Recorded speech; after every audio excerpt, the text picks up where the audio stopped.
नींबू के पेड़ को लगा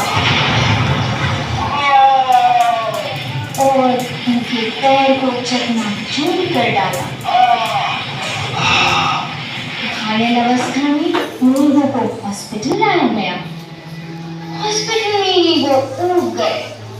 वे युद्ध संबंधी या बड़े बड़े राजाओं की जीवनी पर आधारित वीर गाथा का उपन्यास पढ़ना चाहते थे, परंतु अस्पताल में उन्हें मात्र 2 पुस्तकें ही मिल सकी, एक खिस्तामकरण और दूसरा संतों की जीवनी। भला इन नींबू को इन पुस्तकों को पढ़ने में कैसे मन लगता, लेकिन वे वहां इतने बोर हो गए थे कि उन्होंने उन पुस्तकों को ही पढ़ना शुरू किया। जानते हो फिर क्या हुआ? दोस्त, कहानी तो बहुत मजेदार है। इस पर तो बॉलीवुड की फिल्म बननी चाहिए। तो आगे क्या हुआ? ईश्वर की योजना नींबू के लिए कुछ और ही थी। जैसे जैसे वे महान संतों की जीवनी पढ़ते गए, उनके मन में एक तूफान सा उठने लगा। उनकी रुचि संतों की जीवनी और यीशु की जीवनी में पढ़ने लगी। उनका मन परिवर्तित होने लगा। वे सोचने लगे,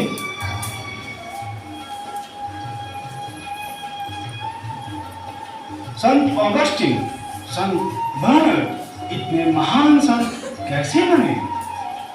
उनके सामने मेरी वीरता तो कुछ भी नहीं, पर वे भी तो मेरे जैसे मनुष्य थे।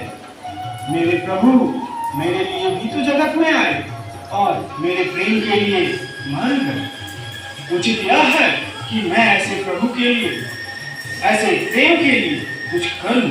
मैं प्रभु यीशु के लिए कुछ करूंगा, प्रभु का सेवक बनूंगा। उनका मन परिवर्तन होता है, फिर वे निर्णय करते हैं लैंड से रात जाने, जहां से वे यरूशलेम की तीर्थ यात्रा पर जा सके। वे सब कुछ त्याग कर, घर बार छोड़कर साधु बनने निकल पड़े। उन्हें ईश्वर की तलाश थी। रास्ते में उन्होंने अपने राजसी लिबास उतार कर एक भिखारी को दान में दे दिया।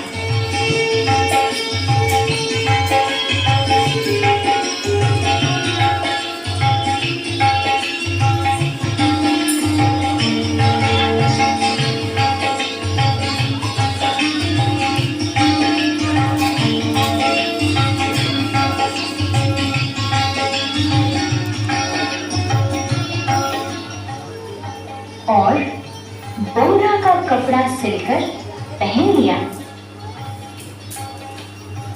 वे रूखा सूखा खाना खाने लगे। उन्होंने अपनी कमर कस ली, पैरों में खड़ाऊ पहन ली तथा लाठी पकड़कर गिरजाघर की ओर चल पड़े। गिरजाघर में प्रवेश कर मां मरियम की मूर्ति के चरणों में उन्होंने अपनी तलवार रख दी।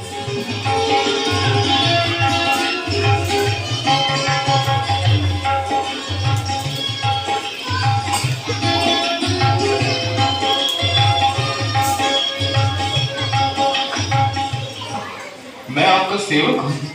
आज से मुझे इस तलवार की कोई जरूरत नहीं। प्रभु यीशु, आज तक मैं संसार का वीर था।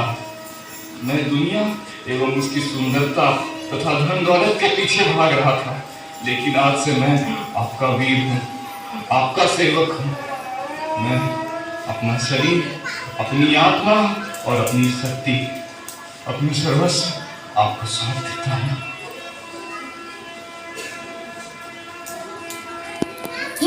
नंगे सिर हाथ में लाठी लिए, कंधे पर अंगोछा डाले, तीर्थ यात्रा पर निकल पड़े।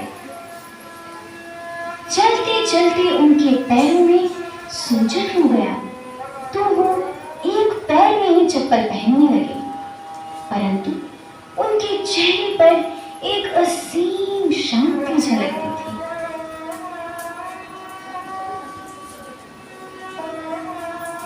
वहां से वे यरूशलेम अर्थात यीशु की जन्म नगरी जाना चाहते थे, एक तीर्थ यात्री बनकर। लेकिन वहां महामारी फैली हुई थी, जिसके कारण जहाज यात्रा की सुविधा बंद हो गई थी।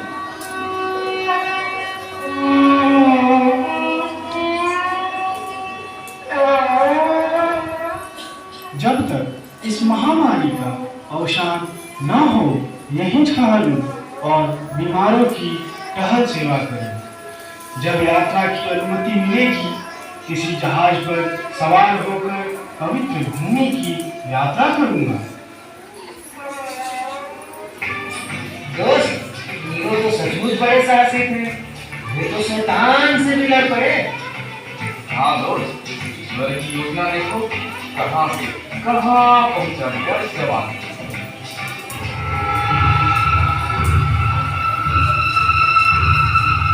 शहर से बाहर अदन घाटी नामक एक जंगल की गुफा,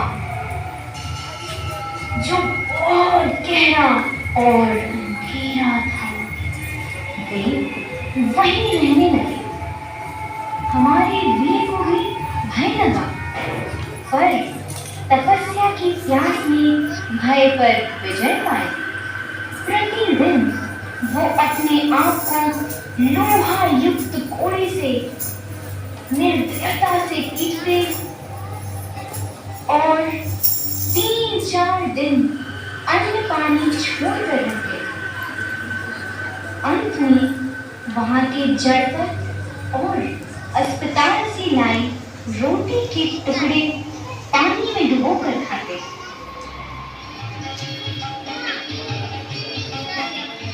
नीरो को पवित्र आत्मा की कृपा एवं शक्ति प्राप्त हुई। उन्हें ईश्वर के दर्शन हुए, साथ ही ईश्वर का आशीर्वाद मिला।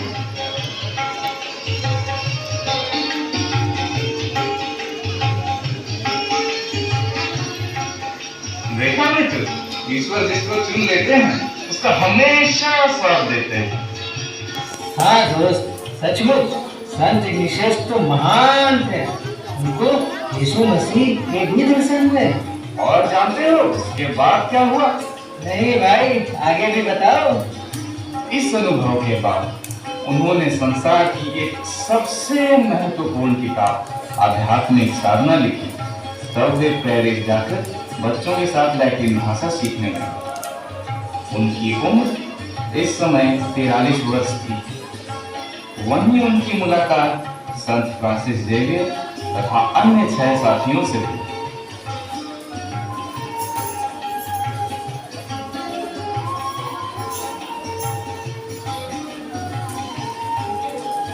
वे फ्रांसिस जेवियर से कहा करते थे, फ्रांसिस, मनुष्य को क्या लाभ यदि वह सारा संसार कमाए पर अपनी आत्मा ही खो दे। इस प्रकार नीरो का नाम पड़ा इग्नातियस। अपने 6 साथियों के साथ उन्होंने यीशु समाज की अर्थात जेजुइट्स की स्थापना की। उनका स्वर्गवास आज ही के दिन अर्थात 31 जुलाई सन 1556 ईस्वी में रोम में हुआ। वे एक महान संत घोषित